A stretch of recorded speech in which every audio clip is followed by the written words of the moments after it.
Rees-Mogg. Thank you, Mr. Speaker. Further to that point of order, the right honourable gentleman, the Leader of the Opposition, said about 10 minutes ago in conclusion, I fear as time has passed, he may be in danger of inadvertently having misled the House. And I thought you might want to take the opportunity to set this right. Now, some people may think that the honourable gentleman is fastidious and others may conclude that he's pedantic. You pay your money and you take your choice. But there is no disorder here, although if people persist in raising what they know not to be points of order, that would itself be disorderly. And I know that the honourable gentleman of all people wouldn't want to stray into such misdemeanour. Mr. Jeremy Corbyn. There is nothing disorderly, but I must say that I am saddened to see the honourable gentleman, the member for North East Somerset, holding, until he just put it away in his pocket, his mobile telephone. I have long been conscious that the honourable member possesses and indeed uses such a mobile phone. However, it does conflict very, very, very heavily with my image of the honourable gentleman as the embodiment of tradition and as someone who thinks that the 17th century is indecently recent. Mr. Jacob Rees-Mogg. Mr. Speaker, regrettably, I was explaining why I was delayed for an appointment at 2 o'clock, so I would have the pleasure of being in the chamber to listen to this important, urgent question. So my apologies for being unduly modern. I hope, Mr. Speaker, you will follow in my footsteps of antiquity as a general rule. People like the member for, what his name now, member for Somerset, you know, Moggy, he said we should have a second... What dare? The honourable gentleman shouldn't refer to a colleague in that way. I think the person he has in mind is the honourable gentleman, the member for North East Somerset. Yes. Yeah, well, that's the proper way to refer to it.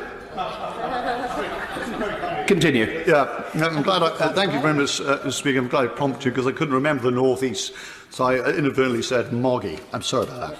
I would say on the Conservative side, amongst the new members, Jacob Rees-Mogg, who is the son of the recently deceased former editor of The Times, William Rees-Mogg. Jacob Rees-Mogg is a character. I mean, an extraordinary character. He's what you would call, if you're familiar with this term in Britain, a young fogey.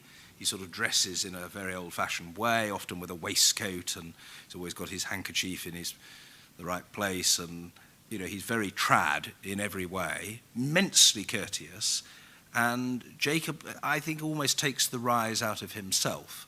He's got a habit of getting up and asking questions in a manner that would have been done 50 years ago.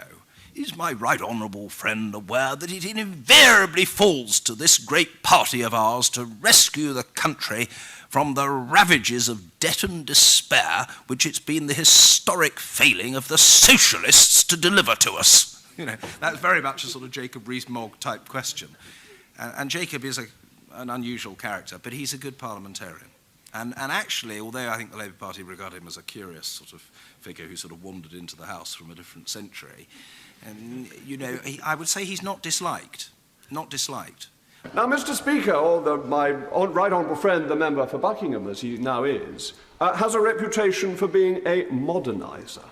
This is a word I use with some caution. But in spite of my own prejudices, it is important that this House looks beyond its own confines to the country at large, and what he has done in terms of education has been very important, to bring schools into this place and to make that more available. Though there is some hope, which I hope I'm not indiscreet in telling you, that his son Oliver, when the portrait of Mr. Speaker was unveiled, took one look at it and said, "Daddy, why aren't you wearing a wig?" Mr. Speaker gave an answer that, had it come from a minister, would not, I think, have been deemed satisfactory. So young Oliver said, "I think, Daddy, you should wear a wig." I must confess I am with Mr. Speaker's son on this, but I think my chances of success are limited. But the key virtue of the right honourable gentleman is that he is impartial in this House, but he is a partisan for the House of Commons. So in here we are all equal and judged by him equally and fairly. but outside he defends our rights, our traditions and our liberties, and that is how it should be. The Honourable Gentleman for North East Somerset has just used a noun which I hazard a guess has probably not been used on any other occasion in this Parliament, or if it has, only by the Honourable Gentleman. Though my right honourable friend the Prime Minister has said he views prorogation as an archaic mechanism and does not wish to see archaic mechanisms used, as I am bound...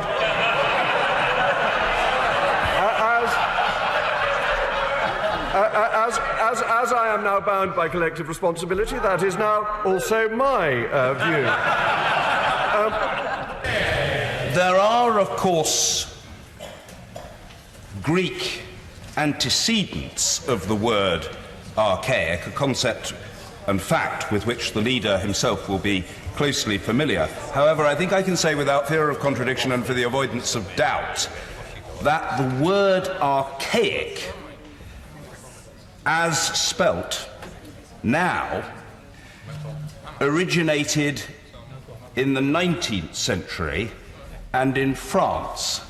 So, by the standards of the Leader of the House, it is distressingly modern, and it is also, and I simply say this as a matter of fact, of foreign origin.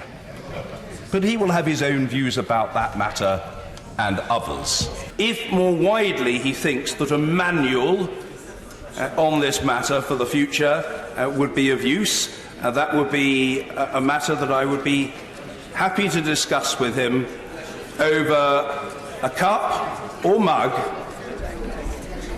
of traditional tea.